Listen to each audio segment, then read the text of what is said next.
పండ్లలో యాపిల్లో, కూరగాయల్లో క్యారెట్లో మైక్రోప్లాస్టిక్ మోతాదు ఎక్కువగా ఉన్నట్లు గుర్తించింది. మనం ఎంతో కొంత స్వచ్ఛమని భావించే తేనెలోనూ మైక్రోప్లాస్టిక్ భాగమైపోయింది. కొన్ని కంపెనీలు మెత్తదనం కోసం చూయింగ్ గమ్ల తయారీలోనూ మైక్రోప్లాస్టిక్ను జోడిస్తున్నాయి. మార్కెట్లో దొరికే ప్రతి కిలో అయోడైజ్డ్ ఉప్పులో 90 వరకు, ప్రతి కిలో పంచదారలో 69 వరకు అతి చిన్న ప్లాస్టిక్ ముక్కలు ఉన్నట్లు గుర్తించింది. టాక్సిక్ లింక్ అనే సంస్థ భారతీయులు రోజుకు సగటున 11 గ్రాముల ఉప్పును, 10 చెంచాల చక్కెరను వినియోగిస్తారని ఓ అంచనా. అలా తమకు తెలియకుండానే మైక్రోప్లాస్టిక్ను ఆరగిస్తున్నారు. ప్రపంచవ్యాప్తంగానూ ఇదే పరిస్థితి. ఓ అధ్యయనం ప్రకారం ప్రతి వ్యక్తి వారానికి 5 గ్రాముల ప్లాస్టిక్ను ఆహారంతో పాటు తీసుకుంటున్నాడు. అంటే నెలకు 4 క్రెడిట్ కార్డులను అలవోకగా మింగేస్తున్నాడన్నమాట. మన ఆరోగ్య సమస్యలన్నిటికీ దాదాపుగా పరిష్కారం మన వంటగదిలోనే ఉంటుంది. అందుకే వంటగదిని ఔషధశాల అని కూడా పిలుస్తూ ఉంటారు. పచ్చగా ఉండే యాలకులు బిర్యానీ నుండి పాయసం వరకు, టీ నుండి స్వీట్ల వరకు ప్రతి వంటకానికి ఒక ప్రత్యేకమైన రుచిని, పరిమళాన్ని అందిస్తాయి. యాలకులు కేవలం ఒక మసాలా దినుసు కాదు, మన ఆరోగ్యాన్ని కాపాడే ఒక సహజసిద్ధమైన ఔషధం. చూడ్డానికి చిన్నగా ఉన్నా అది చేసే మేలు అంతా ఇంత కాదు. శతాబ్దాలుగా ఆయుర్వేద ట్రీట్మెంట్లోనూ ఒక సంజీవనిలా ఉపయోగించబడుతున్న యాలకుల వెనుక దాగి ఉన్న అపారమైన ఆరోగ్య ప్రయోజనాలు ఇక్కడ చూద్దాం. యాలకుల్లో రిబోఫ్లేవిన్, నియాసిన్, విటమిన్ సి వంటి ముఖ్యమైన విటమిన్లు పుష్కలంగా ఉంటాయి. అంతేకాకుండా మన శరీరానికి అత్యవసరమైన iron, manganese, calcium, potassium, magnesium వంటి మినరల్స్ కూడా వీటిలో సమృద్ధిగా లభిస్తాయి. ఈ పోషకాలన్నీ కలిసి మన శరీరాన్ని ఆరోగ్యంగా, దృఢంగా ఉంచడంలో కీలక పాత్ర పోషిస్తాయి. ప్రస్తుతం మారిన లైఫ్ స్టైల్ కారణంగా చాలా మంది క్యాన్సర్ బారిన పడుతున్నారు. క్యాన్సర్లో అనేక రకాలు ఉంటాయి. అయితే యాలకుల్లో క్యాన్సర్ను ఎదుర్కొనే శక్తి ఉంది. యాలకుల్లో ఉండే శక్తివంతమైన యాంటీ ఆక్సిడెంట్లు శరీరంలోని ఫ్రీ రాడికల్స్ అని పిలువబడే హానికర కణాలను తొలగిస్తాయి. ఈ ఫ్రీ రాడికల్స్ కణాల నాశనానికి, క్యాన్సర్ వృద్ధికి కారణమవుతాయి. ముఖ్యంగా పెద్దపేగు, రొమ్ము క్యాన్సర్ కణాలతో పోరాడటంలో యాలకులు ఎంతో ప్రభావవంతంగా పనిచేస్తాయని పరిశోధనలు సూచిస్తున్నాయి. ఇక అధిక బరువుతో బాధపడుతున్న వారికి యాలకులు అద్భుతంగా పనిచేస్తాయి. ఇందులో క్యాలరీలు చాలా తక్కువగా ఉండటమే కాకుండా మన జీవక్రియను వేగవంతం చేసే గుణం ఉంది. ఇది ఆకలిని నియంత్రించి అనవసరమైన తిండి తినాలనే కోరికను తగ్గిస్తుంది. ప్రతిరోజు ఉదయాన్నే కొన్ని యాలకులను నీటిలో మరిగించి ఆ నీటిని తాగడం వల్ల శరీరంలోని కొవ్వు కరిగి బరువు తగ్గడం సులభమవుతుంది.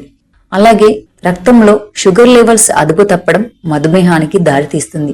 యాలకులను క్రమం తప్పకుండా తీసుకోవడం వల్ల రక్తంలో చక్కెర స్థాయిలను నియంత్రణలో ఉంచుకోవచ్చు. జంతువులపై జరిపిన అధ్యయనాలలో యాలకుల పొడిని ఆహారంలో చేర్చినప్పుడు వాటి బ్లడ్ షుగర్ లెవెల్స్ ఆశ్చర్యకరంగా నియంత్రణలో ఉన్నట్లు తేలింది. అదేవిధంగా రక్తపోటు, హై బీపీ సమస్య ఉన్నవారికి కూడా యాలకులు మేలు చేస్తాయి. ప్రతిరోజు కేవలం 3 గ్రాముల యాలకుల పొడిని తీసుకున్న వారిలో రక్తపోటు గణనీయంగా తగ్గిందని, వారి శరీరంలో యాంటీ ఆక్సిడెంట్ స్థాయిలు 90% పెరిగాయని ఒక అధ్యయనం తెలిపింది. ఇక యాలకులు పురుషులలో లైంగిక సామర్థ్యాన్ని పెంచడంలో అద్భుతంగా పనిచేస్తాయని చాలా కాలంగా నమ్ముతున్నారు. ఇవి స్పెర్మ్ క్వాలిటీని, స్పెర్మ్ కౌంట్ను మెరుగుపరచడంలో సహాయపడతాయని కొన్ని పరిశోధనలు సూచిస్తున్నాయి. కేవలం పురుషులకే కాకుండా స్త్రీలలో కూడా సంతానోత్పత్తిని పెంచే గుణాలు యాలకులలో ఉన్నాయని నమ్ముతారు. అయితే ఈ విషయంపై ఇంకా లోతైన పరిశోధనలు జరగాల్సి ఉంది. ద్రాక్ష పళ్లను ఎండబెట్టడం ద్వారా తయారయ్యే ఒక తీపికరమైన పదార్థం ఇది. కేకులు, స్వీట్లు, పాయసం వంటి వంటకాలలో ఎక్కువగా ఉపయోగిస్తారు. చిన్నగా కనిపించిన ఎండు ద్రాక్ష ఆరోగ్యానికి ఎంతో మేలు చేస్తుంది. ఎండు ద్రాక్షలో విటమిన్లు, ఖనిజాలు, యాంటీ ఆక్సిడెంట్లు పుష్కలంగా ఉంటాయి. ఈ ఎండు ద్రాక్షను క్రమం తప్పకుండా తీసుకోవడం వల్ల అనేక ఆరోగ్య ప్రయోజనాలు కలుగుతాయని నిపుణులు చెబుతున్నారు. అయితే పొద్దున్నే ఖాళీ కడుపుతో కిస్మిస్ తింటే ఇంకా చాలా ప్రయోజనాలు ఇస్తుంది. ఉదయం ఖాళీ కడుపుతో 5 ఎండు ద్రాక్షలకు మించి తినడం వల్ల అద్భుతమైన ప్రయోజనాలు లభిస్తాయని నిపుణులు చెబుతున్నారు. ఎండు ద్రాక్షలో ఫైబర్ పుష్కలంగా ఉంటుంది. ఇది జీర్ణక్రియకు సహాయపడుతుంది, మలబద్ధకాన్ని నివారిస్తుంది, అలాగే పేగు ఆరోగ్యాన్ని మెరుగుపరుస్తుంది. ఎండు ద్రాక్ష తీయగా ఉన్నప్పటికీ అవి తక్కువ గ్లైసెమిక్ ఇండెక్స్ కలిగి ఉంటాయి.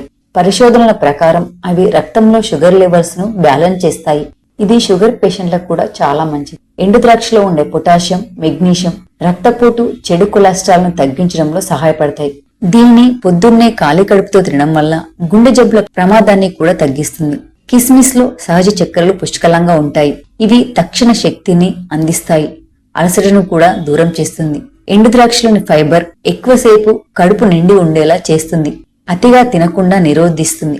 పలు అధ్యయనాల ప్రకారం వీటిని తినడం వల్ల ఆకలి తగ్గుతుంది, క్యాలరీలు తీసుకోవడం కూడా తగ్గుతుంది. ఎండు ద్రాక్షలో యాంటీ ఆక్సిడెంట్లు, ఐరన్, విటమిన్ సి ఉంటాయి. ఇవి రోగ నిరోధక శక్తిని బలోపేతం చేస్తాయి. చర్మ కాంతిని అలాగే జుట్టు ఆరోగ్యాన్ని కూడా మెరుగుపరుస్తాయి. 5 ఎండు ద్రాక్షలను రాత్రిపూట నీటిలో నానబెట్టి ఉదయం ఖాళీ కడుపుతో తినండి. ఇది పోషకాల శోషణను పెంచుతుంది, జీర్ణం కావడానికి కూడా సులభతరం చేస్తుంది. మాటిమాటికి ముఖం కడుక్కోవడం వల్ల చర్మంపై పేరుకున్న దుమ్ము పోయి శుభ్రపడుతుందని చాలా మంది అనుకుంటారు. కానీ అది పొరపాటు. ఎక్కువసార్లు ముఖం కడుక్కోవడం వల్ల చర్మాన్ని పొడిబారకుండా కాపాడే సీబం అనే నూనె పదార్థం తొలిగిపోతుంది. ఫలితంగా చర్మ సంబంధిత సమస్యలు తలెత్తే ప్రమాదం ఎక్కువ. అందుకే రోజుకు 2-3 సార్లకు మించి ముఖం కడుక్కోకపోవడమే మేలంటున్నారు నిపుణులు. అది కూడా గాఢత తక్కువగా ఉండే సబ్బు లేదా లిక్విడ్ ఫేస్ వాష్ తో మాత్రమే. ఒక్కొక్కరి చర్మతత్వం ఒక్కోలా ఉంటుంది. కొందరిది జిడ్డు చర్మం అయితే మరికొందరిది పొడిగా ఉంటుంది. ఇంకొందరు సాధారణ చర్మతత్వాన్ని కలిగి ఉంటారు. అయితే చర్మతత్వాన్ని బట్టే రోజుకు ఎన్నిసార్లు ముఖం కడుక్కోవాలి అనేది ఆధారపడి ఉంటుందంటున్నారు నిపుణులు. ఈ క్రమంలో సాధారణ చర్మతత్వం గలవారు రోజులో 1 లేదా 2 సార్లు ఫేస్ వాష్ చేసుకుంటే చాలు. అలాగే జిడ్డు చర్మతత్వం ఉన్నట్లయితే 2-3 సార్లు ఫేస్ వాష్ చేసుకున్నా ఆ తర్వాత టోనర్ని ఉపయోగిస్తే ఎక్కువ సమయం తాజాగా కనిపించే అవకాశం ఉంటుంది. ఇక పొడి చర్మం ఉన్నవారు 1-2 సార్లు ముఖం కడుక్కొని వెంటనే మాయిశ్చరైజర్ రాసుకుంటే ఫలితం ఉంటుంది.